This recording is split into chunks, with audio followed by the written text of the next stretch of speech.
Hi, everyone. So when we shop for a piece of clothing, we're not really thinking about how much water it took to make it or when it's worn out, where we're going to deposit it, or if it's not in season anymore, what we're going to do with it.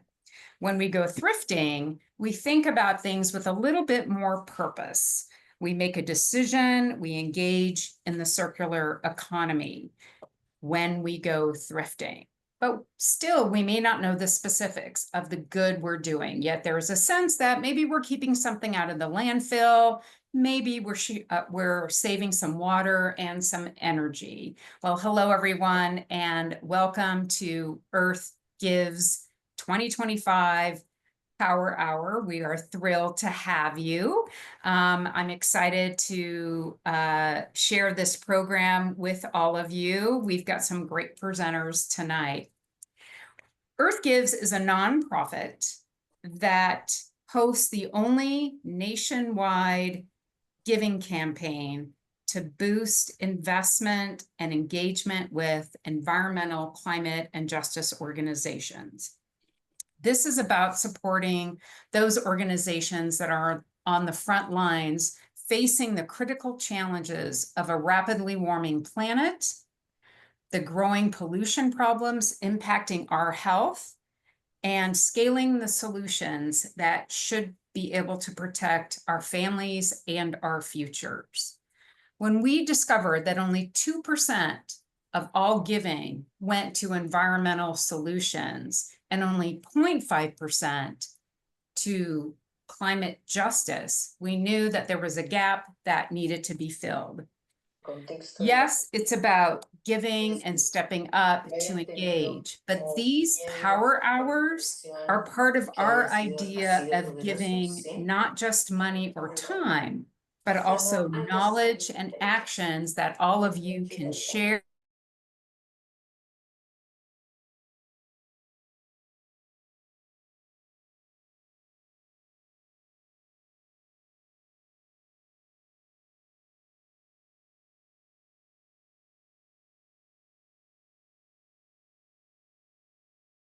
Ron, Rhonda, you're muted. Thank you for letting me know that. So Earth Gives 2025 invites you to go to earthgives.org and invest in the organizations that are featured there. Volunteer, sign up for a newsletter, give a little bit of money. There's even a Green Them All where you can sprinkle your investments across all of the nonprofits actively participating in the campaign. But what we're here to do today is to help you advance your learning. The power hours are about learning about deep issues that impact climate change and our health. So tonight we're talking about the high cost of fashion and all things clothing and our closets. So before we get into this, I'm going to introduce our two presenters for the power hour. They're going to go back to back. Then we're going to come back and take your questions. So you're going to come off mic and ask the experts tonight. And then I've got some important announcements before the end of the hour. And then following that, we're going to get into breakout sessions where you get to meet one another, share your takeaways, share your commitments, and maybe engage with people that you never knew before on these issues and ideas that we'd like to advance. So tonight, we've got two nonprofit leaders in the circularity movement, accelerating circularity and know your clothing. First, we have Eric Henry. He wears many sustainability hats. He's the nonprofit founder of Know Your Clothing. He's been a businessman for 40 years, based in North Carolina, and he's on a mission to transform the apparel industry. Through his time working in this space, he's seen the shift to where 97% of clothing is now produced elsewhere. He is showcasing that clothing made domestically with natural fibers can compete on a global stage. following Eric, we've got Eileen Mockus. She has worked with some of the most well-known brands like Patagonia and the North Face, and has run her own company that has blended luxury with sustainability. And she was even named, I had to search this out, she didn't tell me this, but she was even named as an innovator in sustainability by Vogue Business in 2023. First a board member at Accelerating Circularity, she stepped into a staff role not too long ago to help the nonprofit change systems industry-wide within textiles and the clothing industry. So Earth Gives is super honored to have both of these experts here with us tonight to share with you their insights. And now I get to invite Eric to take it away. Share the screen. Thank you, Rhonda. And Elsa's going to pull up our screen here. Good evening. And for my friends on the West Coast, good afternoon. Again, I'm Eric Henry, and I got to this role by being the president of TS Designs, a business started in 1977 and grew to a large contract screen printer. And then NAFTA rolled in 1994, and all the brands we're working with quickly moved overseas. And as Rhonda said earlier, now today, 97% of our clothes are made overseas. But even the scarier problem, or the bigger problem, about 30% of our clothes are never even sold. So we're going to kind of walk through. Last year, we launched our nonprofit Know Your Clothes to basically raise funds to work at that intersection of natural fibers and natural dyes. The first big problem we have in the apparel industry is a lack of transparency. The problem we have today, and I have no problem with the global economy, and we're not going to put that genie back in the bottle, but what we have is the ability to know where our clothes are made. And those carrying content labels today that say made in Bangladesh is very misleading information. That could be North Carolina cotton in that shirt you're wearing from Bangladesh. So one thing that we realized in the mid-90s is transparency is one of the most important things in the apparel industry. So back in the mid-90s or late 90s, we developed a brand called Cotton and Carolinas. And we knew then, as we know now, that not that we're a perfect company, but there's no secrets of where our products are made and where they come from. So in the slide or the image you see me today in my office is a painting of the cotton farm we work with 70 miles from here. So during COVID, we basically, everybody used to QR code. So we moved from a printed QR code into the shirt. So when you scan that code, you see the complete supply chain, the farmer, the ginner, the spinner, the knitter, the finisher, and then TS Designs. And again, what we want to do, when we give you that transparency, we give you a point of contact, the name of the company, the address, a website, full transparency without even coming to TS Designs. We have another site out there called Wear Your Clothing that basically is a platform for our transparency. So that is one of the biggest things we advocate in our industry is not another certification or definitely not another pretty picture. Tell me where your clothes are made and give me that point of contact. And I'm fine with Bangladesh, Cambodia, Vietnam. But again, the brands are very, very reluctant to give you that information because they probably don't want to show you where they're actually making their clothes. So again, we've been involved with supply chain transparency since the mid-90s, and it's the backbone of who we are at TS Designs. Know Your Clothing. The other problem we have is, and which Know Your Clothing is addressing, is a lack of circularity. The other issue that I talked about, in addition to the 30% of the clothes that are manufactured are never sold. And then the other thing that we've done in this race to go global, we start blending all of these synthetics into our natural fibers. And now we have another big problem that's quickly coming on this on our screens or platform is microplastics. It's the synthetics we put in everything. And so that's why, again, with Know Your Clothes, we really want to focus not only on cotton, but other natural fibers like hemp. We're very involved with domestic hemp, wool, and other products that are made from natural fibers like flax. And so I think the combination of those natural fibers can address a lot of our microplastic issues, but then it also makes it so much easier to recycle a product that it's either all synthetics or all natural fibers. But don't mix them together, because that's just adds a lot more work and effort into basically breaking those components back apart. So what can you do?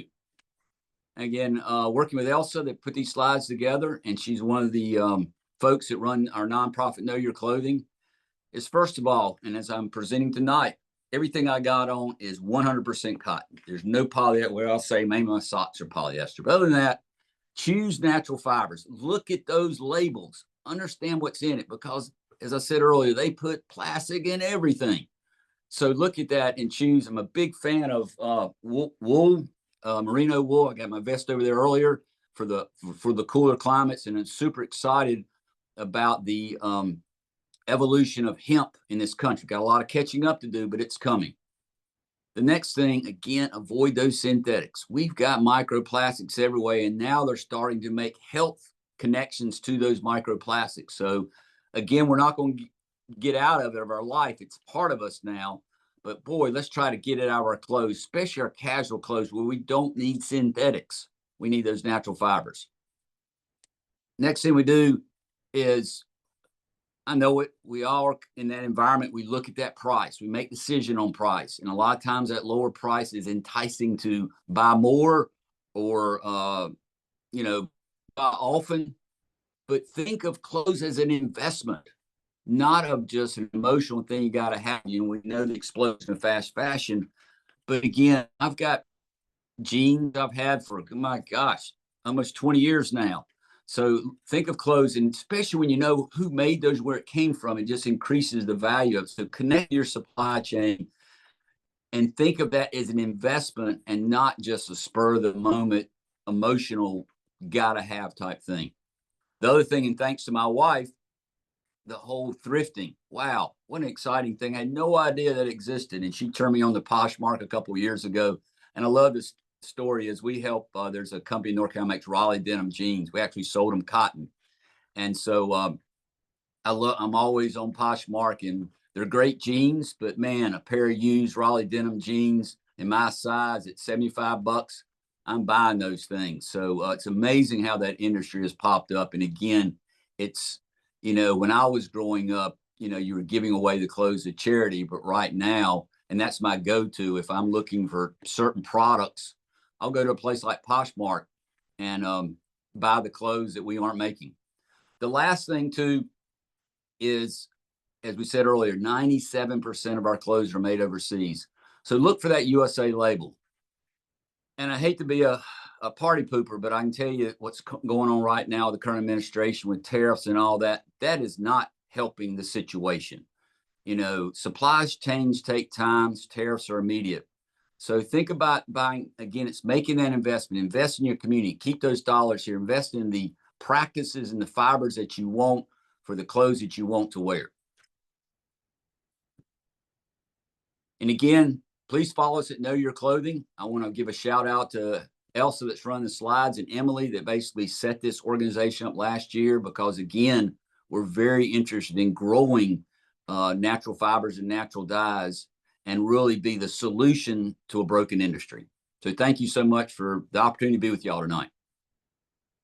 So now I get the honor and privilege to introduce my newest friend that we just met a couple of weeks ago on Zoom, Eileen from Accelerating Circularity. So take it away, Eileen.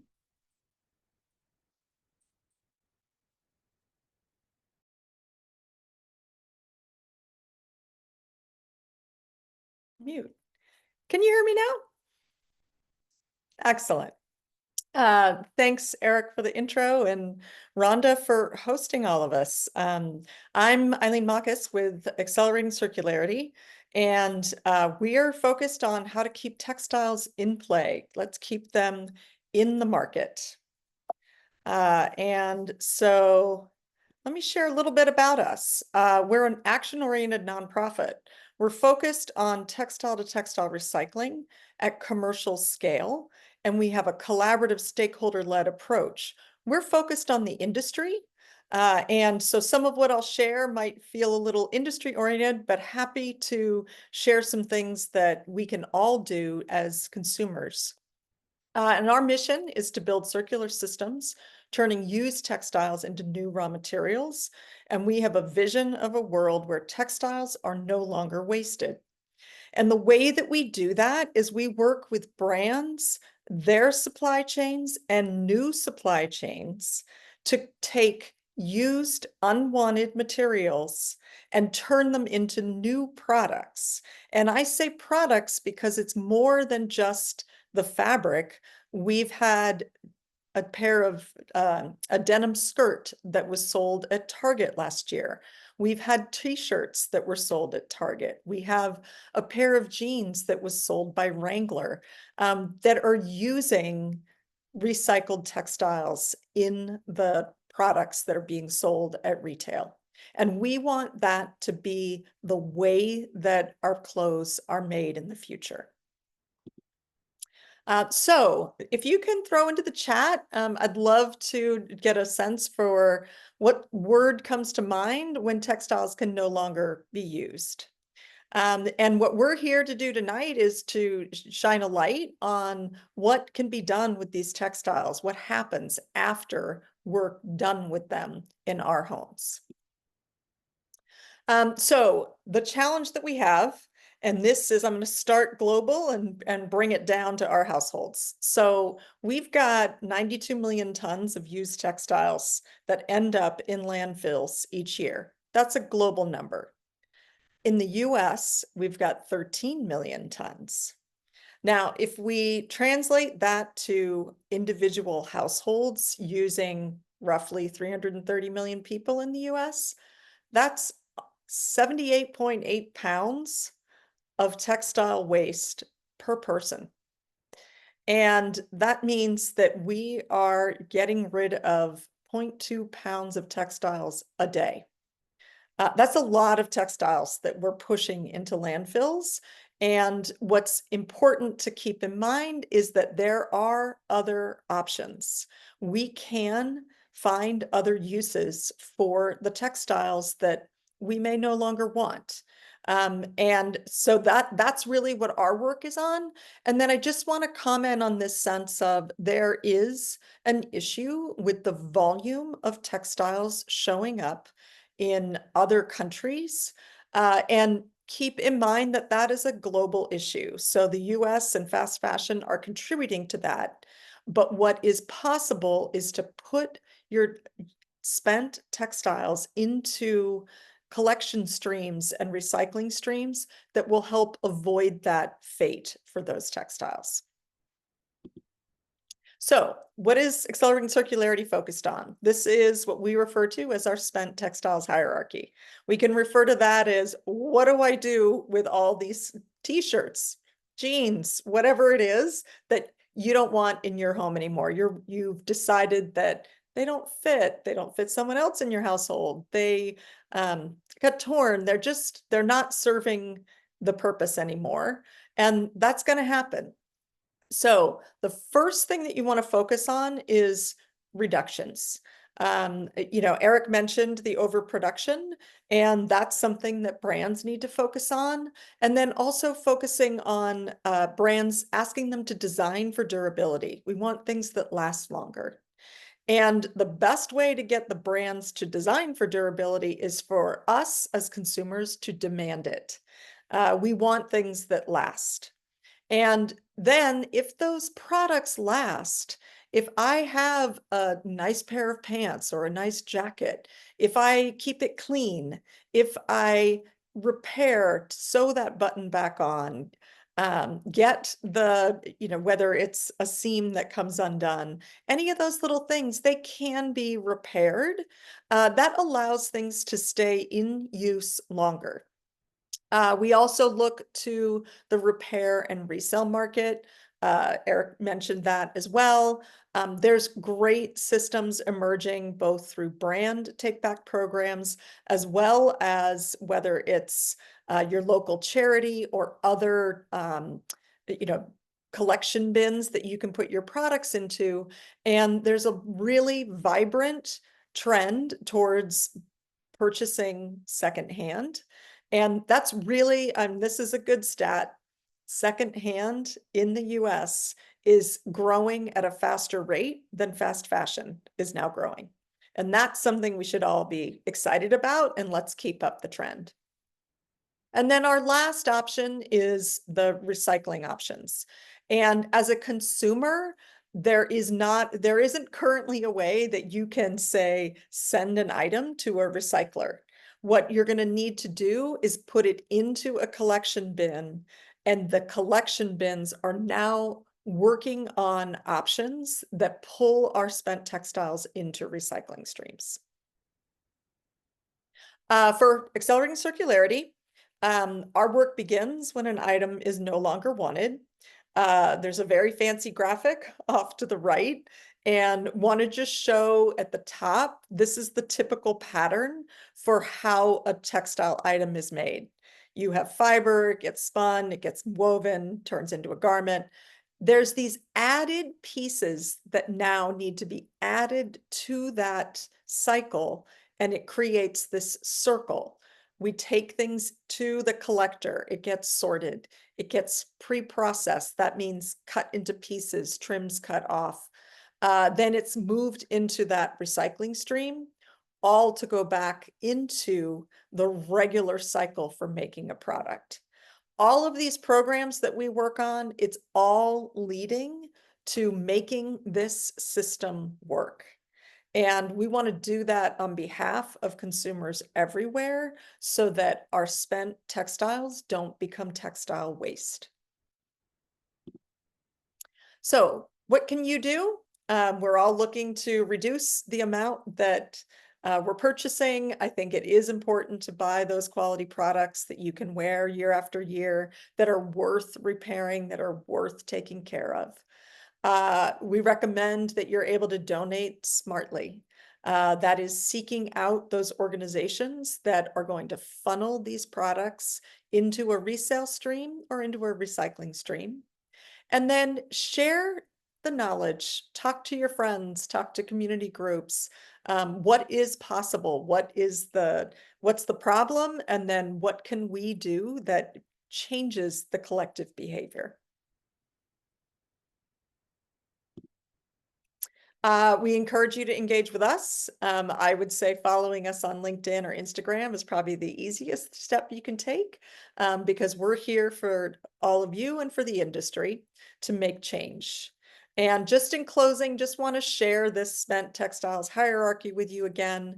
I think that there is so much opportunity to change the system for textiles, and excited to see new technologies that are going to help make that happen and change the mindset around thinking of our clothing as disposable. And then when we are finished with something, that we give some thought to where it goes and keep it out of the landfill. And with that, I'm going to pass it back to Rhonda. Well, Thank thank you. And we're moving faster than ever, so we're going to have plenty of time for questions. And if you've got questions, we've got answers, we hope. There was a little bit of conversation in the chat about other products, like bamboo and hemp. I made a comment that one of the reasons, at least from my awareness, is that hemp uses a lot less water than typical cotton. So that's certainly an opportunity. But we want to now invite you to come off mic and ask questions, make some comments.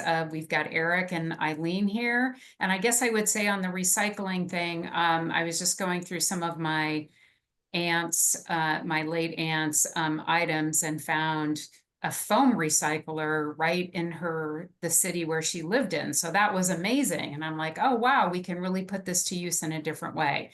So there's a lot of different opportunities for us to investigate, opportunities for us to do something with textiles, which mean everything from, I guess, a chair and a couch and sheets and towels to our clothing as well. So who would like to ask a question? Gwen, your mic is off. I will. Okay. Me? Yep, go for Okay. it. I was just looking at the link from Ridwell, and it's a great idea, but it's hard to convince friends and family to pay a monthly membership fee to do good. You know, those things are somewhat of a financial barrier for a lot of people. And I've brought a lot of stuff to Goodwill, and hopefully, you know, they are reselling it. But is there anything that people can do, we can encourage other people to do to ensure that those used clothing pieces or fabrics or whatever are properly disposed of, recycled, and reused without any kind of financial obligation attached to it? Is there any advice you can give us? Yeah, I would say that the charities are still going to be your best bet. We're working with a number of those charities, and they are also learning that there are new opportunities for the textiles that they're gathering. In the past, I can share this with some of the charities would resell what they could, and then they would send things to, they call it either a scavenger market or and it might get made into rags. But there's a great partnership that has happened between Goodwill and WM, which is waste management, and it's one of the chemical recyclers. But they are working together, WM and Goodwill, to be able to learn from one another so that more textiles can flow into recycling streams. Excellent, thanks. I'm going to pop in a question because I know there is a candidate for a city council race on this call. And, you know, certainly the two of you probably know about the right to repair legislation and policy that our opportunity to influence policy changes at the local and national level are there too. So I've got, so what would you say to like somebody who has the opportunity to influence, speak with elected officials, or even potentially represent a city, what they can do? Well, one of the interesting things is going to a little bit tied to the Ridwell comment, but one of the things that's a possibility is that it is so inexpensive for us to throw things away.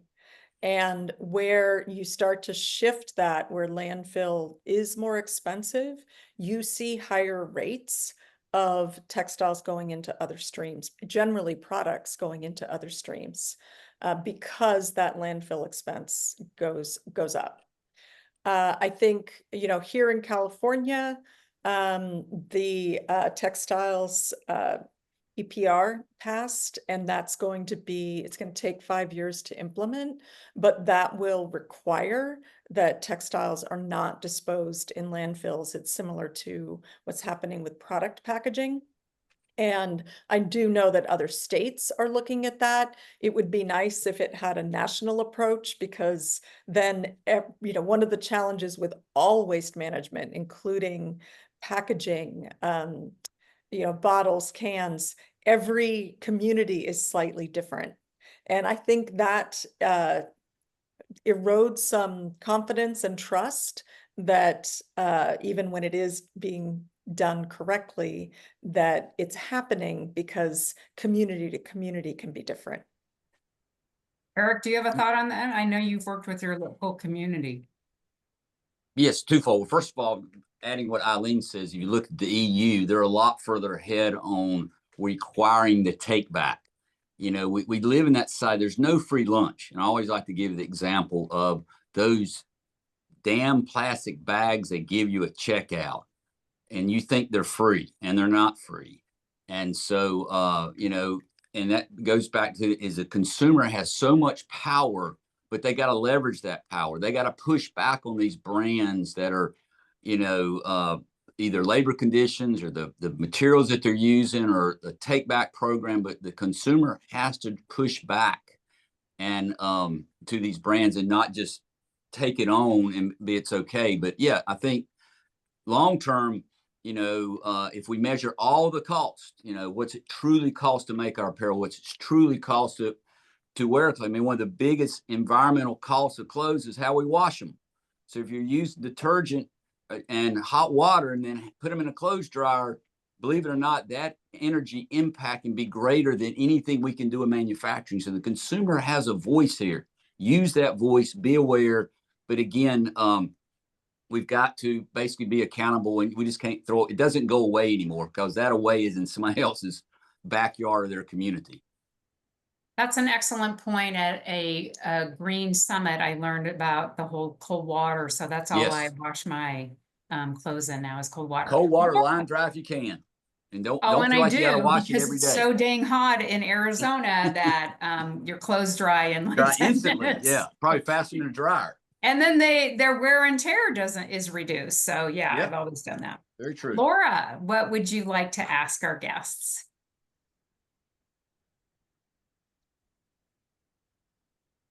Well, I was just I'm also in the apparel industry, or have been until recently. So I've spent the last couple decades and last few years have spent a lot of time in this space. And the question about how can you make sure, I'm not sure if I remember exactly how it was asked, but the question about how can you make sure that what you have and you're getting rid of has the best outcome. One of the things I heard from people I know at Goodwill, who they are an extremely efficient way of moving those goods, is to make sure that when you donate them, that they're clean. So I was just going to add, make sure that when you donate, make sure that the items are clean. That's good to know. Thank Very you. good point. Lori.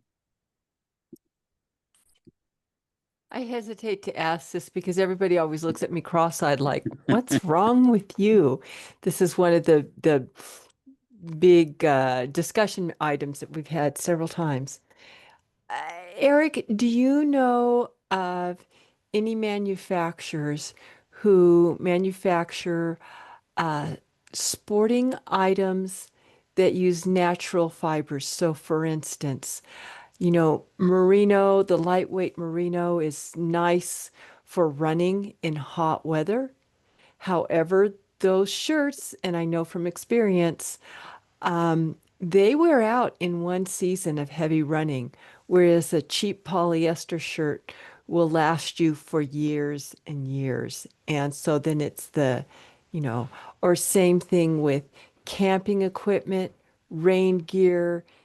I'm thinking of our kids who are in sports.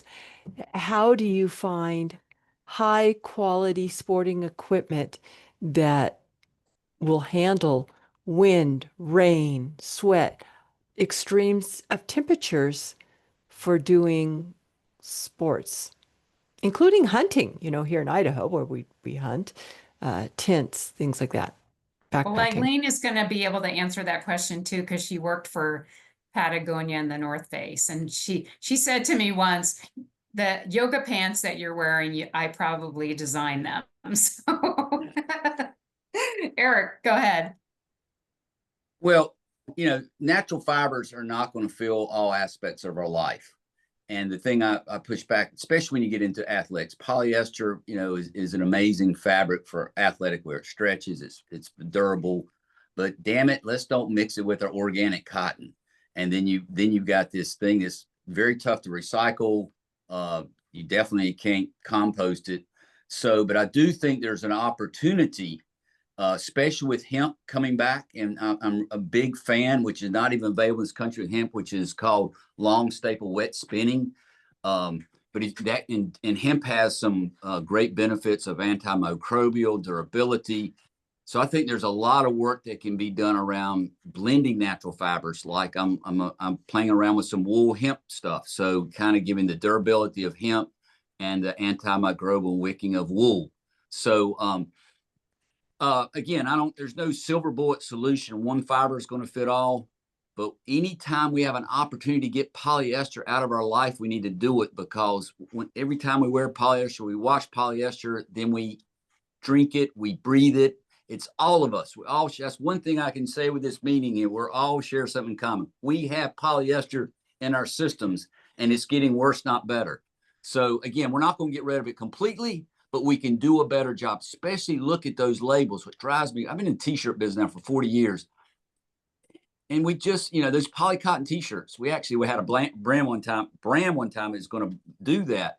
And we learned about microplastics. We killed it, stopped it, because our t-shirts are typically a casual wear. They're not athletic wear, but don't mix polyester with that. So I think if we can just find those areas that active wear meets casual wear, and let active wear have their polyester, and then the casual wear have their natural fibers, we would go a long way of addressing the problem we got now, which is most things, literally, they blend it because it's cheaper to use the polyester, because we're not paying the price of the microplastic. Take it away, Eileen.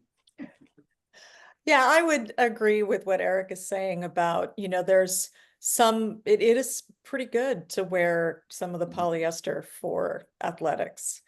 And it will hold up quite well to that. In fact, you could probably, if it's kids that are wearing it, it has there should be multiple kids that wear that product because it can hold up. And then there are recycling streams that are being developed for polyester as well. So hopefully that starts to become one of the options, because we've got all this polyester in play already. And what can we do with it next? And then I guess the last thing I would say is with regards to the single fiber in a garment, there is some real merit to purchasing single fiber especially for the casual wear. I would agree that like a cotton t-shirt, it doesn't necessarily help a whole lot to throw some polyester in there. Now, you'll see studies that will tell you that the t-shirt's going to last longer. And that might be true, but is it also going to pill? Is it going to be harder to recycle? So there's always some trade-offs, a little bit of there's no such thing, nothing's free. But I think it's that casual wear versus athletic wear is a great distinction. Great point. So Gwen, question, and then Madeline. Sure. One of the things we work with Toxits, the Center for Environmental Health. And one of the things that sometimes happens is in the reuse of clothing, some of the older clothing particularly might have lead or cadmium or other issues in it. So just wondering if anyone knows in, some of these processes of recycling the clothing, how that's being dealt with. Are they being tested, or are they being pulled out of the stream and properly disposed? Yeah, I can address that.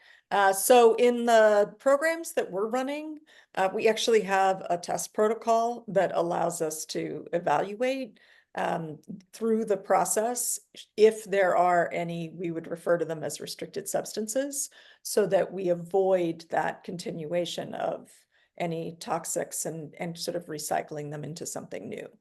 At the same time, technology is getting more sophisticated. And so I think it is going to start to open more doors for ways that things can be broken down further. There's a lot of new developments that are happening in the industry that are pretty promising on what might be possible in the future. And to add to that, and that's one of the reasons we started Know Your Clothing, is right now the majority of clothes we wear use synthetic dyes. They're imported and they're derived from fossil fuels. So we started Know Your Clothing because we're on a mission to scale and commercialize natural dyes. And if you'll go to our website, Know Your Clothing, you'll see the white paper we published last year around black walnut. I use that as a perfect example. 4 billion pounds of black walnuts fall on the ground. 4 billion. Great brown dye for that. We're only using 20 million pounds to eat. So we don't have to go around the world and use a fossil fuel to make our brown dye. We've got it right here, rotting on the ground. So I think we've, this race to cheap, this race to support the fossil fuel industry has created that. And we have a tremendous opportunity. And again, that's why we're working with to basically take some of these dye materials, commercialize and scale them, and then we can avoid the problem that we're having now, because we're making sure when we develop this, we're addressing all the potential negative products that might be going to the, to extract that material to. But I think there's a lot of opportunity for natural dyes, but the synthetic dyes are easy. They're readily available. There's been a lot of science and work behind it, but we've got to work against that and start bringing these natural dyes to market. Yeah, I think what's else that reminded me, we worked a lot with hex chrome in the tanning of leather apparel, and the toxins in there if they're not properly washed and things like that. But the whole basis of that is just getting it out there fast, really, and being able to dye it better. So some wisdom might be good in how we work in the markets. Yeah. Eileen, I have a question. My kids are adults now, but for those people who have young kids or people with grandkids, I'm reading more and more about these synthetic fabrics being endocrine disruptors. I mean, and when you're talking about kids growing and their natural development, and even for young women who may be trying to get pregnant or are still in childbearing years. Have you heard anything definitive about that? I have not heard anything definitive. I think there are definitely sensitivities. I think there's more research to be done on, is it the fiber itself or is it finishes that are put onto those fabrics that may in fact have that outcome. And I think it all warrants additional research and attention, but it is not something that I'm involved in. Well, we should let our government do that. They love researching things in the environment, right? That person doesn't have a job Well, anymore, so. we do a lot of that. We do a lot of testing and stuff, but then it's the research where it gets more in depth, where exactly and how is it getting into we know it's in our clothing, we know it's coming from, part of it's from plastics and dyes, and but how, right? We don't. Yeah. Mm-hmm. So make sure you tune in to the Plastics and Toxins Power Hour. Let's go to Madeline, then Lisa, then Renuka, and then we're going to wrap up. Go ahead, Madeline. Hi, I actually just had a comment because I am from Goodwill San Diego, and I heard Goodwill getting thrown around a lot, which made me very happy. I'm glad to hear that there's a lot of donors on the call. So I just wanted to piggyback on some comments that were made earlier, that Goodwill is still a really great place to bring any items that are still in good, usable condition, that you would like to rehome. We do have a really high sell-through rate, and anything that does come through our doors, we do recycle it as well. So any textiles that are not sold after, their several week process on the floor, they're going to go to our outlet centers, where they're giving it a secondary opportunity to sell at a much lower rate, and like a much larger scale as well. And then anything that's left over after that does go through recycling avenues. So whether it's textile, shoes, houseware items, cardboard, the plastic bags that you bring your donations into, all of those little things are getting recycled through us. So definitely a great place if you're looking for somewhere to donate those textile items. Anything that is, I think someone mentioned earlier, a great point. If you are able to wash your item before you donate it, that gives it a much higher opportunity to sell. Even just polishing off the white rim around your shoes gives it a better opportunity to sell. All those little things definitely help it on the rack. And then just so you know, like Goodwill is a nonprofit organization where our mission is to employ people in our community who have a harder time finding jobs. They might have a disability, mental, physical, or just some other barrier to employment. So trying to keep those heavily soiled items out of your donations also definitely helps us keep our landfill costs down as well. So thank you so much. I'm really happy to hear that there's some donors. Donated this weekend, and they used to be a client of mine, Madeline. So thank you. Lisa. Hi. So I was an apparel executive for many years. I was with Abercrombie for 20. And I recently started a sustainable fashion business that is focused on creating community around sustainable fashion and all the things. So organizing clothing exchanges, mending workshops, etc. I recently did a pilot in Central Ohio collecting post-consumer textile waste, and Goodwill Columbus has been a major partner in that project. And the post-consumer textile waste sorted by consumers is being processed by Leaf Fibers, which is a domestic fiber processing company that handles 600,000 pounds a day of post-consumer waste. So I think that there are also some opportunities within the US to explore domestic solutions so that, I know that it's a little bit unfair to task national charities with all of our,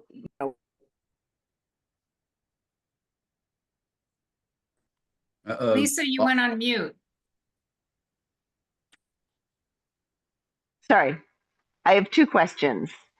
My first question is, can you direct us to the best academic writing about the export of textiles to secondhand markets? What is the most current and best writing that one could refer to academically that supports the merits of, shifting our process to something different? Some of the things that you all have talked about today. That's my first question.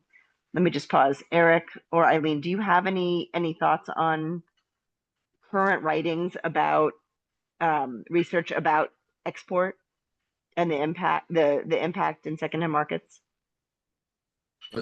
Well, I'll jump in real quick. I can't point to one particular document, but back to what I said earlier, with the industry moving globally and having to forecast so far ahead to figure out what we're going to wear, that's what's created the problem, which is everybody overproduces. That's why everything's always on sale when you go to the store. And one of the images I use in my presentation is a desert in Chile with 60,000 metric tons of brand new clothes. So we're importing a lot of brand new clothes to these developing countries as basically trash. They end up in a landfill. They don't even get recycled. Totally. So is there any document, though, any white paper that anybody has read recently that one could cite? I'm totally with you, Eric, 100%. I'm just looking for something that I can cite when I speak publicly about that part. Does anyone have it? You can put it in the chat if you have it. Yeah, I'm not coming up with anything. I feel like there are some publications out there. Okay. Perhaps you can reach out to Accelerating Circularity and we can help you find the information that you're looking for. Invite. I put my email is in the chat too, or you can reach out to Know Your Clothing. I can follow up too with it. There's tons of data out there, so we can point you to that, because I think it's exactly right. When you make these claims, and I do it too, give your sources. Don't just make these crazy statements. Where are you getting your information from? So both of us follow up with us, and we can, I'm sure, track you down some reliable, good sources that talk about that. And I have one last question. In all of the industry of closed loop fiber to fiber textile recycling, who do you think is making the most progress? Is it Circ? Is it Evernew? Is it Ambercycle? Who do you think we should be paying most attention to? That's my last question. Thank you. Yeah, on that front, all of those are, a lot of them have received funding, and they're moving from what I'm going to call pilot scale to full scale. And that's really what we need to see happen as those plants get built and they start to actually process material. Today, I would say, and specifically in the US, there's some great thermomechanical polyester recycling being done by Unify. And then there are those mechanical recyclers, Leaf Fiber is one of them. I've had the opportunity to visit Looped Works outside of Portland in Oregon. And we worked with Geotex in the past. So the mechanical recycling, there's quite a bit of it in the US, and then looking for them to be able to improve the process to be able to go textile to textile rather than having to go downcycling. Great. Renuka, quick question, and then we need to get into our wrap up and our breakouts. Hey, So my question is, I know when we talk about textiles and we talk about all these different fibers, the challenge when you are going to recycle is sorting, right? Like, because you need the right fiber to be sorted so you can take it to the next step. And sorting usually involves a lot of investment, and compared to where Europe and other places are, where they have more focus on this area, where are we in US? Like, how do you think, are we at a level where you can say there's more focus on sorting, or do we still need a lot of work to be done in that area? There's the work on the sorting is starting. And the sorting that's being done in the US, they're aware of what's happening in Europe. There's a lot of interest investing in new equipment, because the challenge is that sorting today is for resale, and we need to be able to sort for recycling. And that may include sorting by fiber content, by color, by finishes on the fabric, by type of garment. So there's a lot of work to be done. There's capacity to be built. If I think about the challenges in the industry, we need pull-through demand so that brands want to be using more recycled materials. And then we need increased collection so that the investments in sorting will pay off, because there's enough volume that can then go to those recyclers and then be made into new products. Okay, And thank you. to add to Eileen's comments there, and another, because I'm good friends with the Circ folks that are probably 30, 40 miles from here. And again, we support all these recycling, but we're on the other end. Let's just make better product. You have to have less recycling. But one thing I'm interested in talking to Circ folks, and even the other people that do the mechanical process, one's chemical, one's mechanical, but both of them, I've talked to them, a lot of times is the mislabeling. The product will say it's X, and they set it up to process for X, and it comes out to be something totally different. So not only have a problem with our label and validating the supply chain that made it, what I'm understanding from these folks are having a problem with what it says on the label is not what it actually is. And then they, get a bazillion ton in and they want to process it one way or the other, and then they can't, they've got to send a landfill. So we've got to have better labeling and enforcement of that labeling of where it's made and how it's made.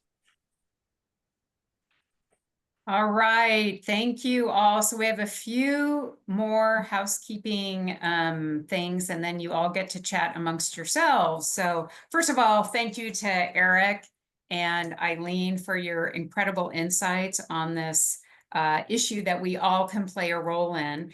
And we invite you to join us for additional power hours. We've got one on national parks and monuments and our public lands. I'm sure you all know about the big challenges facing these organizations and all of us and the places that we are passionate about. You heard from Gwen earlier. Her team is going to be presenting on toxins and plastics along with the Rachel Carson Council. I believe Joy might have been on the Zoom as well.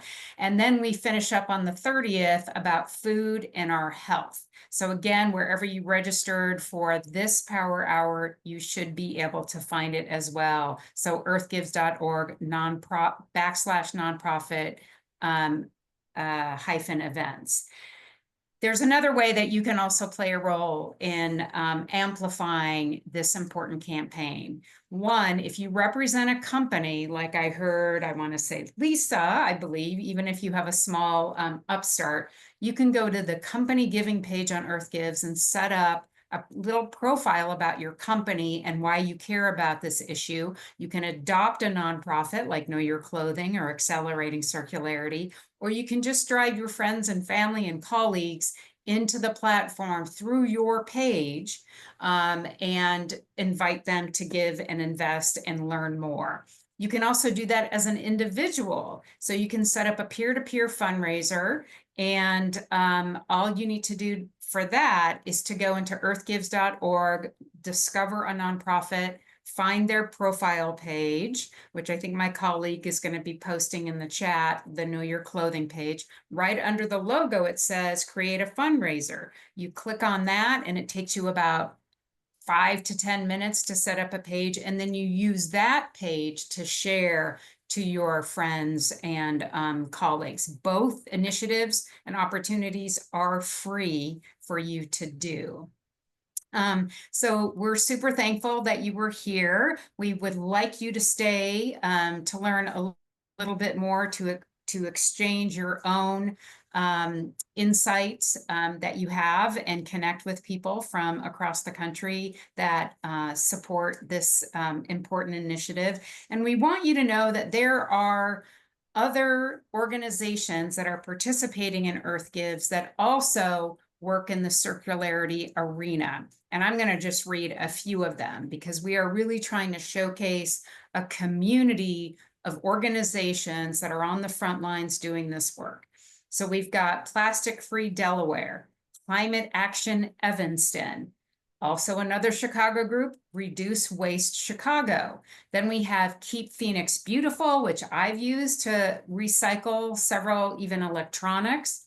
Food Cycle, the West Virginia Action Education Fund, Thread Up Oxford, Pickleball for Good, joined also by Recycle Ball. So people who are passionate about pickleball that want to get into the recycling and do good for the environment, as well as tennis players, you can find something for your passion. The Pollution Prevention Resource Center, Keep Greater Milwaukee Beautiful, the Interfaith Center for Sustainable Development, Project Green Schools, and SRAG, also known as the Environmental Sustainability Rotary Action Group, which has folks doing work all across the globe. We thank you for joining us, and if you want to hang out, we're going to put you into a conversation for you to connect and to dialogue with others who have joined us. If you want to facilitate, please do. Jump on in and get to know one another. What was your big takeaway? What are you committing to do? And make sure you give the microphone to everyone in the breakout room. So thank you for joining us. We hope to see you next Monday for the next one. And then my colleague Luann Phillips is going to push us all into a breakout session if you're going to hang out for just a little bit. So go ahead and join in. And thank you, Eric and Eileen, for playing a role with us. Thank you so much.